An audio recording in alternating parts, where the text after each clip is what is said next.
Well, we're going to cross now to our Mexico correspondent, Johan Grillo, for the details. Johan, the Biden administration was supposed to mark a change from his predecessor's policies on immigration, but that's proven harder to do than he may have liked. Why is that?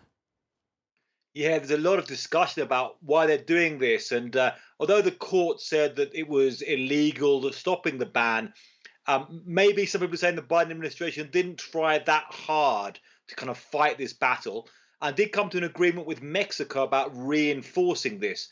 So it is interesting when one thing they said is they're reinforcing it with certain measures like a limit of 6 months of waiting, and they're giving the people vaccines and then turning them into Mexico. But it is interesting. This is one of the kind of harshest measures of Trump, one of the hardest things he did. And to see Biden doing this same measure does attract some big criticism. And what have some of those criticisms been?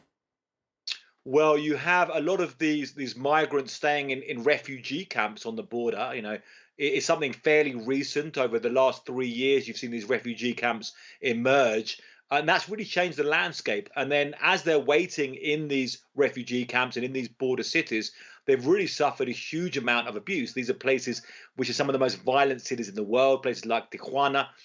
There's a lot of extortion, sometimes rape of migrant women.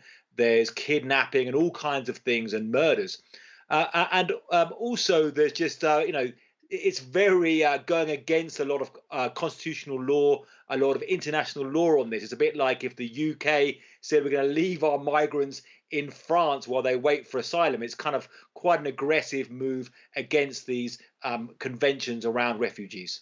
And certainly for Mexican asylum seekers, Johan, seems strange to force them to stay in the very country that they are seeking asylum from. Well, we'll have to follow that situation as it evolves. Thank you very much for that update out of Mexico.